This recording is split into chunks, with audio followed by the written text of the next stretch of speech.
Qu'est-ce qui te vient à l'esprit quand tu entends le mot « mer » ?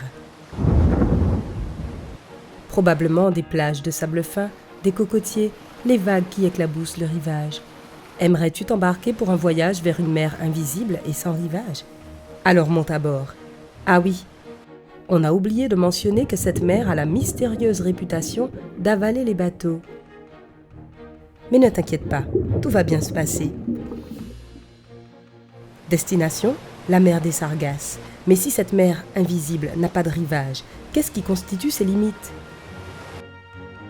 En fait, elle est située en plein milieu de l'Atlantique Nord et ses frontières sont toutes naturelles. Ce sont 4 grands courants marins. Et elle se trouve dans le tourbillon qui les sépare. Il y a le courant du Gulf Stream à l'ouest qui se déplace jusqu'à sa frontière nord, le courant de l'Atlantique Nord. Puis, l'eau tourbillonne vers le sud, vers le courant des Canaries qui l'aborde à l'est. Et enfin, sa frontière sud est le courant équatorial de l'Atlantique Nord. Sur ses franges occidentales se trouve l'archipel des Bermudes. Ça te dit quelque chose ? Oui, les Bermudes et leurs triangles tristement célèbres qui ont été liés à tant de disparitions maritimes mystérieuses. Mais nous reviendrons là-dessus dans un instant. Comme ces frontières sont des courants océaniques et que les courants sont en mouvement constant, il est impossible d'estimer précisément la taille de la mer des Sargasses. En moyenne, elle mesure environ 2300 km d'est en ouest et 1100 km du nord au sud. L'eau qui s'y trouve est d'un bleu vif. Vas-y, penche-toi sur le côté et regarde. L'eau est si claire qu'on peut voir à 60 mètres de profondeur. Quand tu penses à l'Atlantique Nord, tu imagines probablement des eaux glaciales et des vents forts qui tournoient. Après tout, n'est-ce pas là qu'un fameux iceberg a fait couler le Titanic ? En réalité, ce n'est pas le cas pour la mer des Sargasses. L'eau qui s'y trouve est exceptionnellement chaude pour cette partie de l'océan, une température à peu près stable de plus ou moins 25 degrés centigrades selon la saison. Le temps est aussi étonnamment stable et les vents sont vraiment calmes et faibles. Mais qui a-t-il droit devant ? Une énorme masse sombre dans l'eau à perte de vue. Ah, pas d'inquiétude, ce ne sont que des algues sargassum. Elles ne se trouvent qu'à cet endroit précis de la Terre, et elles grandissent et flottent comme un épais tapis à la surface de l'eau. La quantité de sargasses dans cette mer est bien sûr à l'origine de son nom, et on estime leur masse à environ 10 millions de tonnes. Regarde, elles tournent lentement dans le sens des aiguilles d'une montre en raison des courants dont on vient de parler. La première mention de la mer des Sargasses a été faite par des marins carthaginois au 5e siècle avant Jésus-Christ. Himilco le navigateur a décrit des eaux étrangement couvertes d'algues marines dans ses récits. Puis, de nombreuses années plus tard, au début du XVe siècle, des marins portugais ont découvert cette région et l'ont fait connaître au monde. Christophe Colomb lui-même l'a traversée en 1492. En fait, il pensait qu'il avait atteint la Terre à mesure qu'il y pénétrait, du fait de la densité des algues. Mais en réalité, il était encore à des centaines de kilomètres du rivage. Ce ne pourrait être qu'un énième phénomène naturel intéressant, si ce n'était un détail étrange. La mer des Sargasses est souvent appelée la mer des navires perdus. Et ce n'est pas une surprise, puisqu'elle borde le tristement célèbre triangle des Bermudes. Mais qu'y a-t-il de si dangereux dans une mer aux eaux calmes et cristallines, sans vent violent, sans vagues déferlantes et sans icebergs géants, à savoir les pires ennemis des navires ?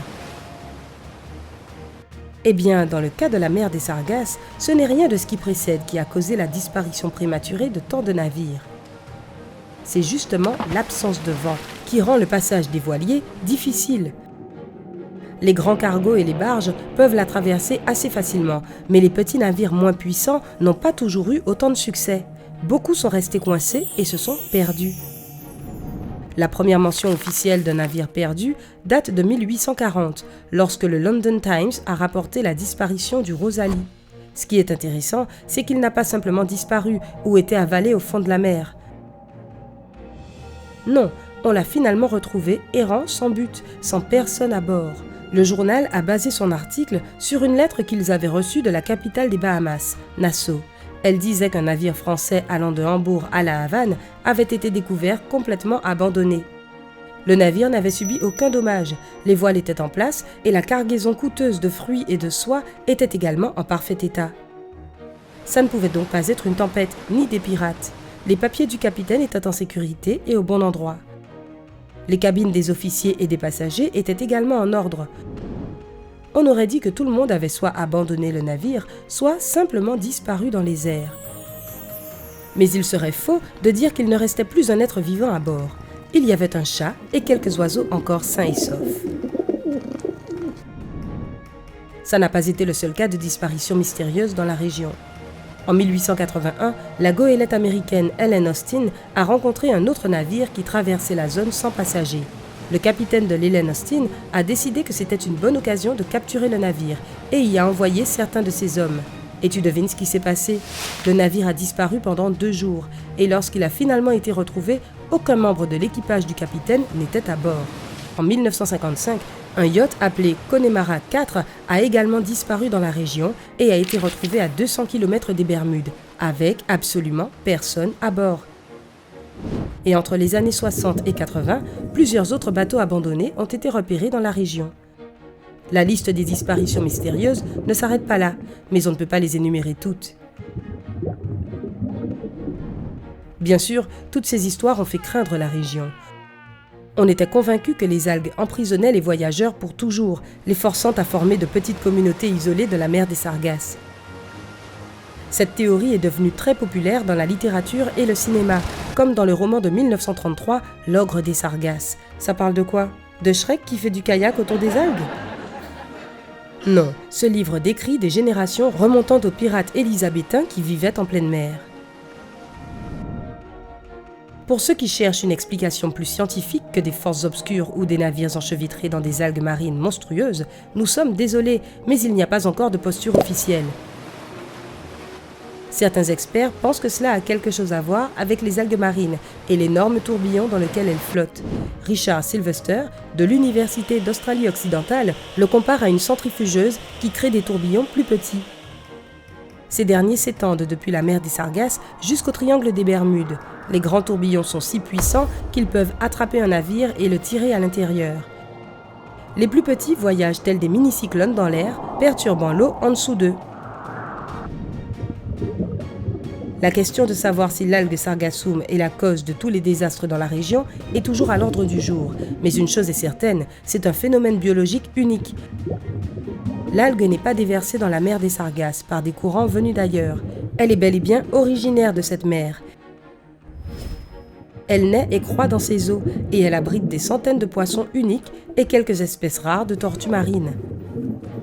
Les biologistes marins et les océanographes de différents pays appellent la mer des Sargasses la forêt tropicale dorée de l'océan. Et ils disent qu'elle joue un rôle clé dans la vie de l'écosystème de l'Atlantique Nord. Par exemple, il est très difficile pour les petits poissons de trouver un endroit pour se cacher des prédateurs et de grandir en pleine mer sans récif corallien. Ils trouvent donc refuge dans l'algue Sargassum en plein milieu de l'océan. Ces petits poissons servent ensuite de source de nourriture à de plus grandes espèces et le cycle de la vie se développe à partir de là. Les poissons profitent également des matières végétales et s'en servent pour se nourrir. L'anguille d'Amérique et l'anguille d'Europe viennent dans la région pour s'y reproduire en toute sécurité. Les jeunes tortues de mer se cachent des prédateurs dans le tapis des herbes jusqu'à ce qu'elles grandissent et soient prêtes à affronter la vie en pleine mer. Même les baleines à bosse en migration s'y réfugient temporairement. Malheureusement, les courants ne transportent pas seulement les tortues et les poissons jusqu'à la mer des Sargasses, mais aussi des tonnes de déchets, y compris des matières plastiques non biodégradables. Une fois pris dans les algues, ces déchets restent là, entourés d'un mur de courant. Actuellement, cette mer unique fait partie du vortex de déchets de l'Atlantique Nord. Il a été découvert pour la première fois en 1972 et ne fait que s'agrandir avec le temps. À l'heure actuelle, il fait des centaines de kilomètres. Les autorités des Bermudes prennent des mesures pour protéger et conserver cette mer unique et magnifique, ainsi que sa faune sauvage. Tout ce que l'on peut dire, c'est que la chose qui fait disparaître les navires dans cette zone n'a pas l'air intéressée de prendre aussi nos ordures. Il va donc falloir nous en occuper nous-mêmes. Alors, oserais-tu naviguer sur la mer des Sargasses? Réponds-nous dans les commentaires. Si tu as appris quelque chose de nouveau aujourd'hui, mets un like à cette vidéo et partage-la avec tes amis. Et ne pars pas si vite faire du kayak avec Shrek. Nous avons plus de 2000 vidéos sympas à te montrer. Tout ce que tu as à faire est de choisir la vidéo de gauche ou de droite, de cliquer dessus et d'en profiter. Prends la vie du côté sympa.